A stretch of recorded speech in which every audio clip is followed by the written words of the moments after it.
Welcome to the Festival of Dangerous Ideas podcast. In the lead up to the 10th Festival of Dangerous Ideas program announce, we will be releasing a collection of 10 speakers from across the 10 years of the festival, a decade of danger. Sign up at festivalofdangerousideas.com to hear what we have lined up for 2020. You can't escape politics. More than left and right and somewhere in the middle, you can't overlook the universal impact of political advertising. Political advertising has only become more prevalent, more invasive and more divisive.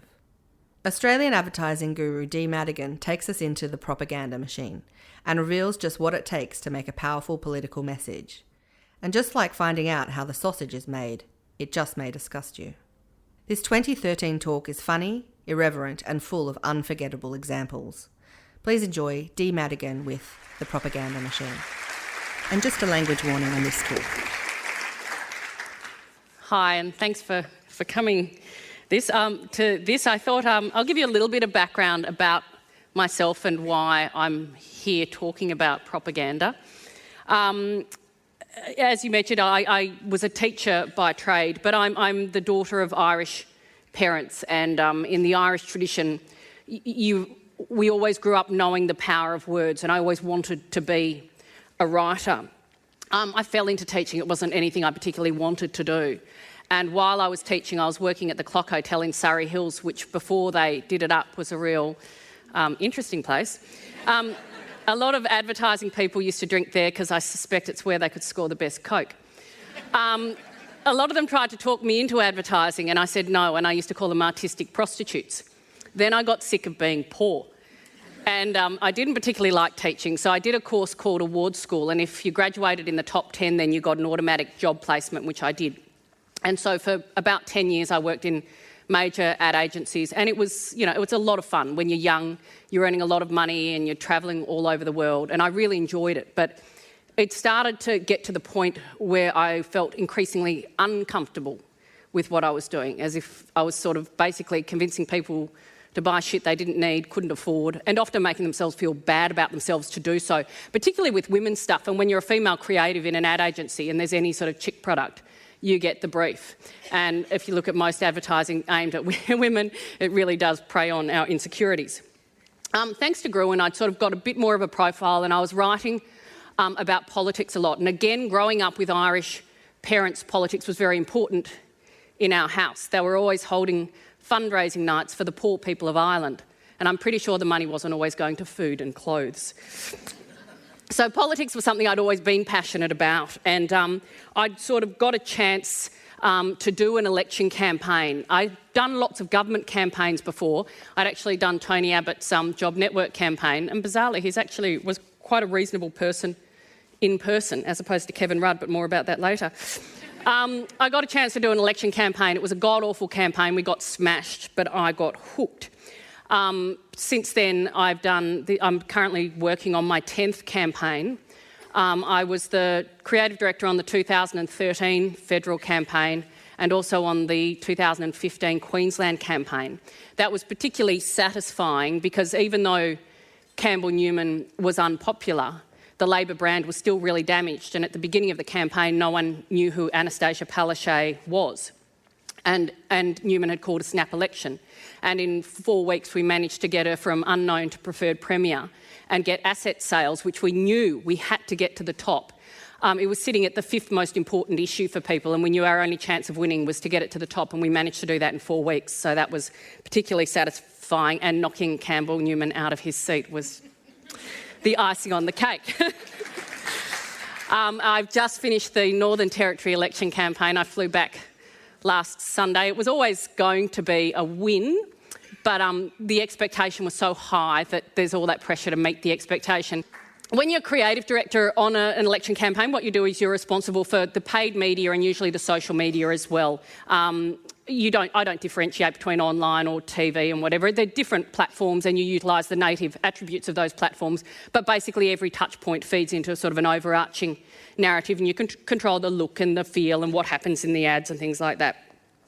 So you could say that my job is primarily in the area of propaganda. So we should start by having a look at what is propaganda. So this is kind of interesting because it's information, especially of a biased or misleading nature, used to promote a political cause or point of view. Biased and misleading are two completely different things. I would say that any advertising is biased. And usually it's actually confected bias. You know, you're selling something and making it seem better than it is, even if it isn't. And you use tricks like, I remember working on a certain tampon brand and the line was, no other tampon gives you better protection. If you think about it, no other tampon gives you worse protection either. It's a complete parity claim, but that's what you do in advertising. You use words to make your product seem more than it is. With election advertising, absolutely it's biased, of course it is, but for me it's an okay because it's a bias that you actually believe in. You wouldn't do this job for the money, believe me. So when I think about it, it really comes down to this, whether it's propaganda or persuasion, just depends which side you're on. You know, what they say is obviously spin and propaganda and what we say is the truth. Although the truth, of course, probably lies somewhere between those things. And speaking of the truth, there is currently no truth in advertising rules in federal elections. It was actually brought in 1984 and it lasted for 6 months. Because the committee found that political advertising involves concepts, ideas, policies and images often contested by the opposing party, which cannot be subjected to a test of truth, truth itself being inherently difficult to define, which of course, actually makes sense. Truth as a concept isn't black and white. What we say is true, they will say is false. And the Advertising Standards Bureau is an industry-funded, self-regulated group who frankly didn't want to be responsible for making a call in the middle of an election campaign, deciding what is true and what is not. There'd be accusations of political bias no matter what way you go about it, and a minefield of vexatious claims, and frankly the group said, no way, we're not touching it. South Australia, bizarrely, or not bizarrely, but actually does have a truth in advertising, and it has survived court cases. So it is doable, just no one particularly wants to do it. But there is any ad that runs on TV has to pass a thing called CAD. And normally it's, if you're making a product claim, you say something's got 25% more power, you have to substantiate it. But when it comes to political advertising, CAD will only look at whether the ad is defamatory or whether claims against the person have no substance. And that's the only sort of thing. And to be honest, most election ads go to character anyway. They kind of go there, but CAD's, I've never had anything refused from CAD. Sometimes you need to make some small tweaks, but generally everything's okay. There was one case that went to court, but with defamation, it doesn't happen in the election campaign. You go through a whole court process. It happened the year after. It was 2012. Ted Baillieu sued the ALP campaign director for an ad that implied that as the principal of a real estate company, Baillieu had profited from Kennett's sales of hospitals and schools. And in the end, it was settled out of court with an apology, no damages or costs. So as you see, there isn't anyone out there sort of checking everything you do. But having said that, people don't believe this, but you don't actually set out to lie. You really don't. Because it's an own goal. Contested claims are okay. That's what an election is about, essentially. But a blatant lie ends up just hurting you far more than it does your opponent. Prior to the 2007 election, Jackie Kelly's husband was caught handing out bogus leaflets, falsely claiming to be from the Islamic Federation of Australia, that said Labor wanted our Muslim brothers forgiven for the Bali bombings and wanted to build mosques everywhere. The fact that Allah Akbar was spelt incorrectly should have been a clue. The backlash was huge and was considered to have an enormous effect on the decrease in ethnic votes across Sydney, Western Sydney, and also contributing to John Howard losing his seat. So in terms of where you go, I use this one as an example because Campbell Newman said, well, we're not selling off the assets, this ad is a lie. Technically, it was a 99-year lease. And so you could argue it both sides. But what you do is you give it to the general public, you give it the pub test. And the general public knows that if you sell off something for 99 years, by the time you get it back, it's worth bugger all, because no company who's, leased an asset for 99 years spends a great deal on looking after it in those final 10 years. So to all intents and purposes, it's a sell-off, and the public bought that.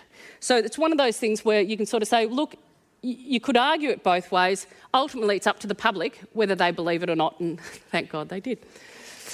Again, with Medicare versus Mediscare, we had Turnbull saying, well, it's a Mediscare, we weren't looking at privatising it. They'd spent $10 million looking at privatising the payment system, and he said, well, that's just the payment system. If you think about it, Medicare is a payment system. That's kind of what it is. And there was also enough things that had happened, like the GP co-payment and things like that, to make it real. And this is the thing with when you're doing any kind of scare campaign, you can't confect it out of completely nothing.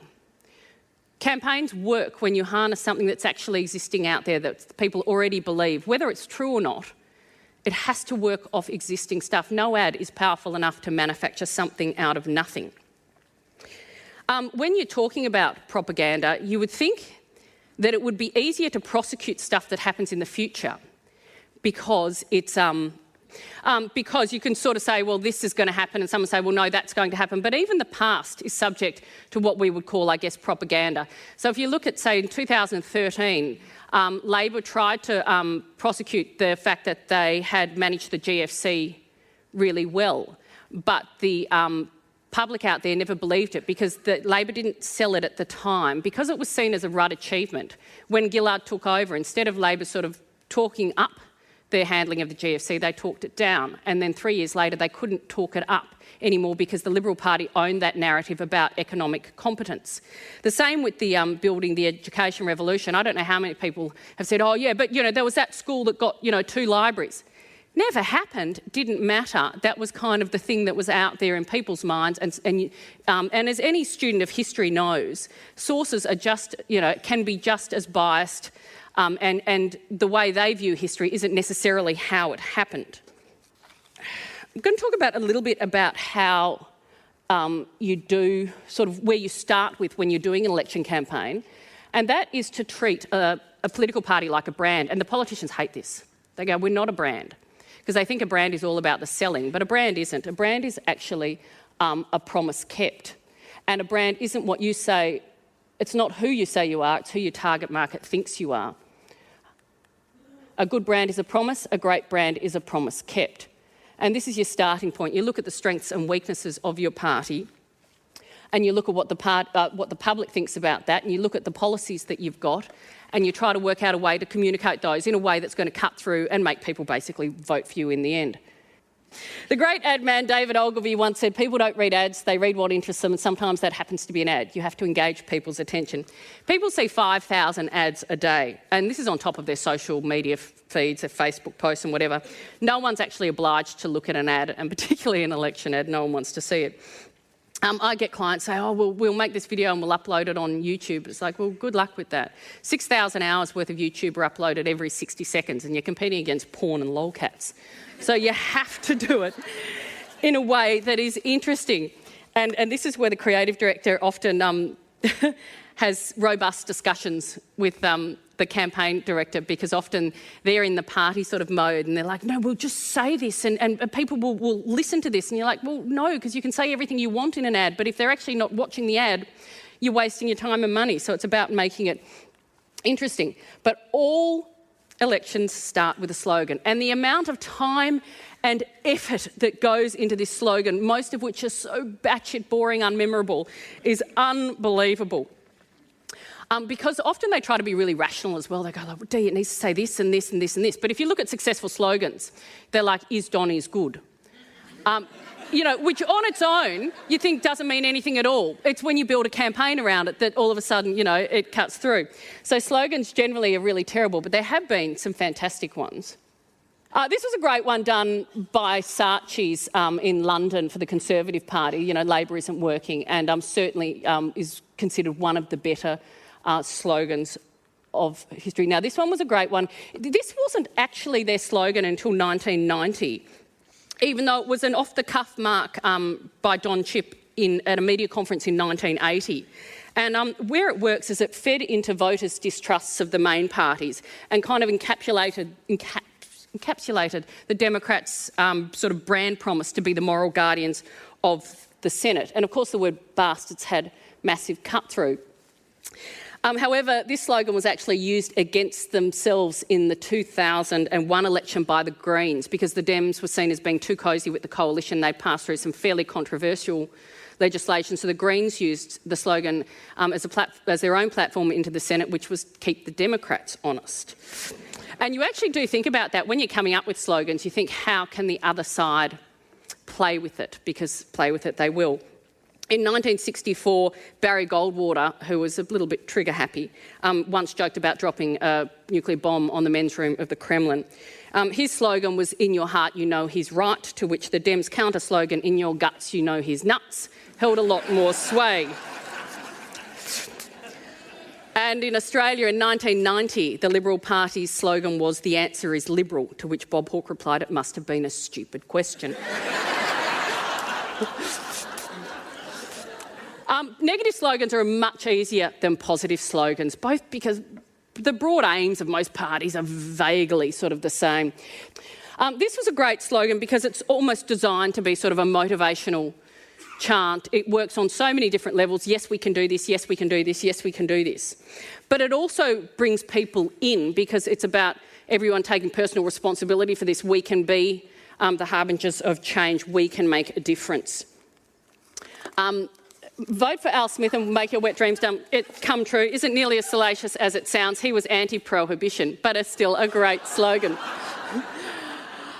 When you can rhyme the leader's name with the number, it helps, or keep cool with Coolidge, I like Ike. Anything that sort of stands out and makes people remember it is a start. But again, you're fighting often within the party who push you down very rational ways, and you end up with shit like choose real change, a stronger Australia, better future, or a new way, which I argued very strongly against because A, he was a recycled leader, and B, this whole thing about, oh yes, a new positive way of doing politics, I knew was going to make us look ridiculous in a week and a half when we switched to an 80% negative campaign. Once you have the slogan, you move on to the ads. We make purchasing decisions emotionally. Facts aren't persuasive. The fact that we're having a climate change debate is proof about this. And this is one of the cases where you have more robust discussions internally. We sort of say it needs, a bit of emotion, it needs an idea. It's like, no, newspaper clippings with facts. You're like, oh God, really? If people feel they do, and that's where the art comes in. Creativity is the art at the heart of persuasion. What I always try to do is put an idea into at least the negative ads. So in 2013, the idea I used was the spotlight mnemonic, that the spotlight turning off on people, because that sense of being left in the darkness was kind of what we were trying to get across, that Abbott's policies would leave people literally in the dark. Political ads, they try, again, you have a lot of people sort of say the ad needs to say this, this, this and this, but what we know from, years of marketing on TV is people take one thing out of an ad, and it's the tennis ball analogy. If you throw someone one ball, they'll catch it. If you throw them five, they'll catch none. So say with the asset sales, it's choosing the one thing. With Medicare, choosing the one thing and making that the focus of the ads. Words matter, obviously. The ancient Greeks used to employ sophists. Today we use copywriters. We know that certain words are loaded. In an election campaign, it's a budget crisis, a debt emergency. The cuts are savage. The boat arrivals are illegal. No, they're not, but that's exactly why they stick it on. And we're very, very careful. You craft the words you use. You spend a lot of time getting, exactly the right word that will get the most emotive response out of it. But as much as words matter, a picture really does paint 1,000 words. Up until the 1950s, or actually probably up until the 1960s, most advertising, particularly in the press, was these beautiful long copy ads. And they were beautifully written and they were just wonderful, but we worked out that the longer people spent thinking about something, the less likely they were to buy it, and that visuals circumvent critical thought and they become truth in your mind, even if they're not, which is particularly important when you're in this field. So where possible, we try to use visuals. It's also helps when there's language barriers, which there often is in certain areas of Australia. An idea can sort of connect very quickly regardless of whether English is your first language or not. What we do, we make purchases to answer a need, and choosing which party to vote for is a purchasing decision, albeit usually a grudge decision. It is nonetheless a purchasing decision. And what we try to do is connect a policy to a need. What is it that the people want? And basically in advertising we use a thing called Maslow's hierarchy of needs, which is a pyramid of human needs, and effective propaganda connects to the lowest point on the pyramid. So we've got self-actualisation at the top, then esteem, love and belonging, safety, and then the survival stuff at the bottom. Now Medicare, or Mediscare or whatever, connected the Liberal policies on Medicare to the fact that your family is at risk, that the health of your family is at risk. It's sort of at the bottom of the pyramid, therefore it's going to work. Swinging voters aren't usually swinging voters because they're deciding who to vote for. They're swinging voters because they could not give a shit. They are the most disengaged people that there are out there. And what we know is that we're hardwired to notice negativity. And you know, if you go to a news site, you click on the bad stuff first. You just do. We're more persuaded by what we'll lose than what we'll gain. And our emotional reaction to loss is twice as intense as our joy at gain. Swinging voters vote against something, not for something. The other thing is that badness is sticky. You know the old management axiom, give 5 compliments for every 1 piece of criticism, because we actually store bad information for longer. It has more impact on us. And attacks can be really fruitful, particularly if you're the underdog. But in Australia, we always root for sort of the David over Goliath. Up until about 96, negative campaigns were about 40%, negative ads were about 40% of the campaign. Now sits at about 75, or if you're really badly losing, you whack it up higher. In America, some states sit at about 99% sometimes. But negative ads should be interesting. I absolutely firmly believe that. The old days of sort of the droning music and the newspaper clippings and that aren't there anymore. Thanks to the internet, there's more places than ever that people can not pay attention to your stuff. So I always try to make my negative ads with humour, if possible, or at least with an idea and a little bit of cleverness. Sorry, I'm just going to go back before I go into this. I'm just going to play a couple of ads that I think are some of the best political ads. This one ran in 2009. It's one of the very few ads that have changed an election result. It was done by Neil Lawrence in Queensland. The success was that it fed into 2 existing preconceptions about Springborg. So again, you don't create something out of nothing, you tap into existing stuff. One was that he wasn't leadership material, and 2, that he wasn't that bright. And it used the oldest trick in the book. If you sort of have an attack at someone, it can make you look mean. The trick is to let them hang themselves with their own words.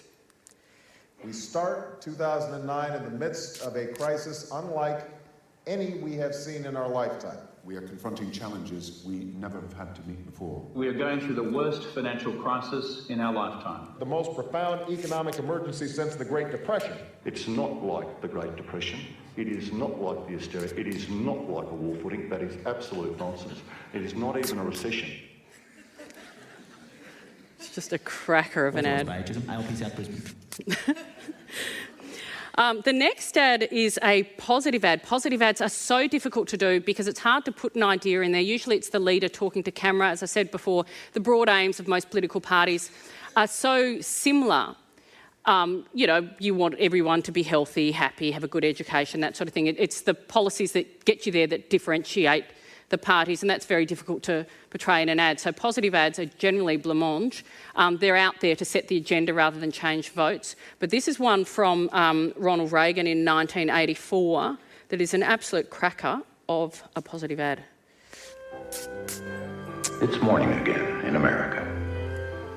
Today, more men and women will go to work than ever before in our country's history. With interest rates at about half the record highs of 1980, nearly 2,000 families today will buy new homes, more than at any time in the past 4 years. This afternoon, 6,500 young men and women will be married. And with inflation at less than half of what it was just 4 years ago, they can look forward with confidence to the future. It's morning again in America. And under the leadership of President Reagan, our country is prouder and stronger and better. Why would we ever want to return to where we were less than 4 short years ago?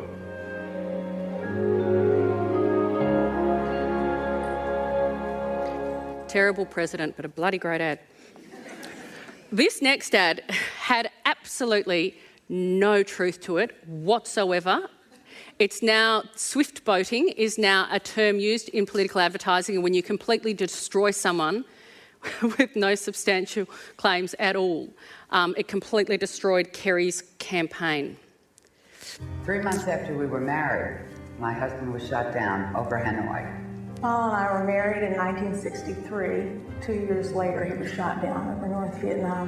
All of the prisoners of war in North Vietnam were tortured in order to obtain confessions of atrocities. On the other hand, John Kerry came home and accused all Vietnam veterans of unspeakable horrors. John Kerry gave aid and comfort to the enemy by advocating their negotiating points to our government. Why is it relevant? Because John Kerry is asking us to trust him.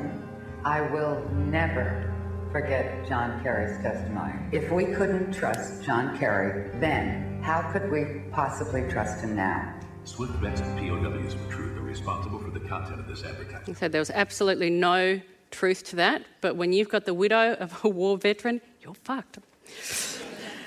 This next ad is so fantastic because it doesn't say anything about policies or anything, but it is done in the Walt Disney Studios. It's scored by Irving Berlin, and it came out of something that happened in focus groups.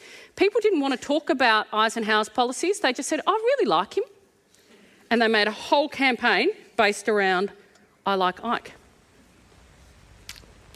Ike for president, Ike for president, Ike for president, Ike for president. You like Ike, I like Ike, everybody likes Ike for president. Hang out the banner, beat the drums, we'll take Ike to Washington. We don't want John or Harry, let's do that big job right.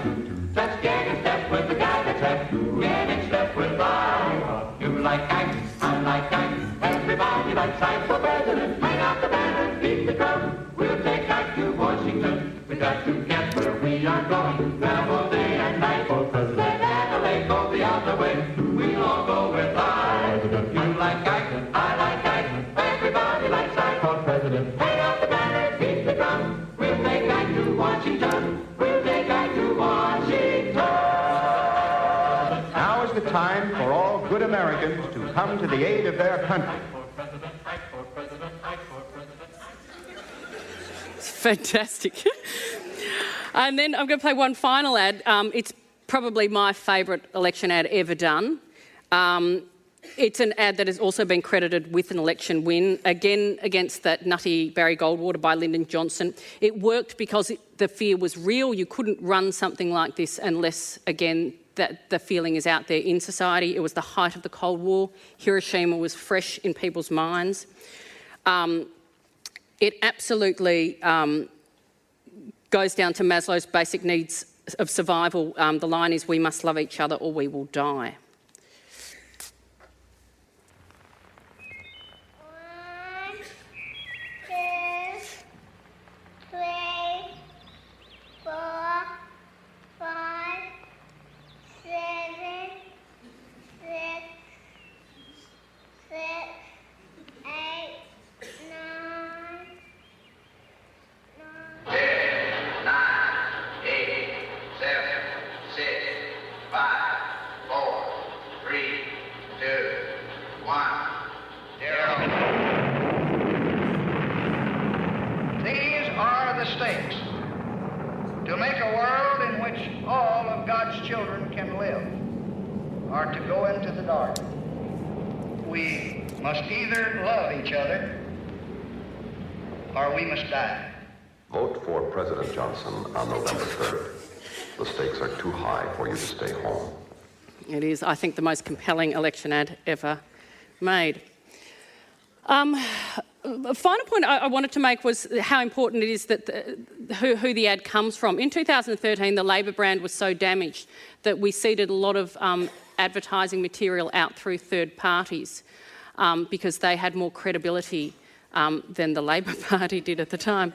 And that also goes through normal consumer stuff as well, that people are more likely, 80% more likely to buy something on the recommendation of a friend than the advertiser. And a lot of what we do now in politics, particularly online, is get supporters to send stuff out rather than always just from the party. And also we get supporters to create their own content as well, because when people create their own content, the buy-in is huge, much bigger than if it's just a simple share or a like. I guess when I get asked, is what you do ethical? Naturally, I'm going to say yes. I think in any debate, both sides have not just the right, but actually the responsibility to present their arguments in as compelling a way as possible to garner support, in this case, to garner votes. It's actually a really fundamental part of democracy. And it's actually also entirely reasonable, I think, to use your advertising to point out the weaknesses in your opponent's case, how you think they will damage the country. Policy wonks might be good at making policy, but they're often really terrible at selling it. Good policy doesn't sell itself as much as we'd like to think it does, and no one has ever got re-elected by hiding their light under a bushel, which is why I will continue to use whatever skills that I have to promote or to do election advertising, because I actually really firmly believe that a Labor Party will look after the people who need it most. And that's why I do what I do and will continue to do so. Thank you.